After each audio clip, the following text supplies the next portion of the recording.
tractor sơn mà phải bay bà phải tractor xã đó bong bà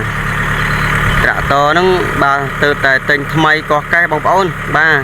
lời tầm pro bán tích tôi chẳng đã lỗ bên bà tón bán bùn crop này xã nơi cả là nơi pênh bà còn cáp á bà mà sân sân nôm xin xã bà che hấp tận nia để xã đó sân á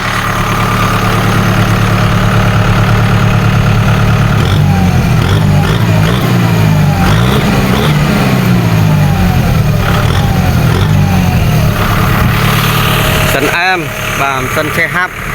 sân lấy xuôi bà này tractor nó ốp con một cái này Facebook ហ្នឹងគឺ Facebook ផ្លូវការរបស់ខ្ញុំតែម្ដងបាទហើយមួយទៀតគឺខ្ញុំមានបាទ Telegram បាទ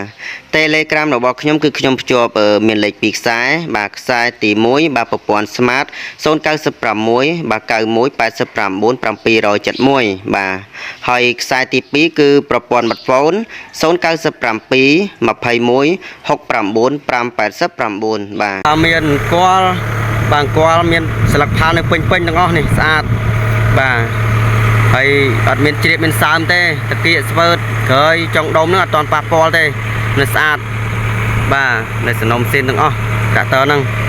បាទចឹងបងប្អូនយើងចង់បានទេត្រាក់ទ័រមក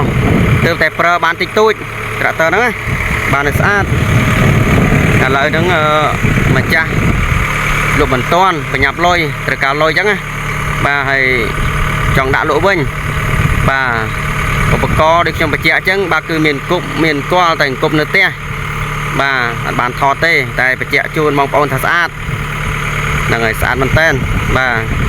ទតាក់ទ័រនឹងម្ចាស់កុនលុយបងប្អូនណាបាទកុនលុយប្រញាប់លុយមែនតើបាទហើយតម្លៃលក់ 10000 ជាងអញ្ចឹងបងប្អូនចង់បាននេះតាក់ទ័រមកណាបាទអាចឆាតទូខ្ញុំអាចខលមកខ្ញុំផ្ទាល់បានណាបងប្អូនយើងបាទអញ្ចឹងខ្ញុំថតចែករំលែកមានប៉ុណ្ណេះក៏អរគុណច្រើនសូមជម្រាបលាបាទ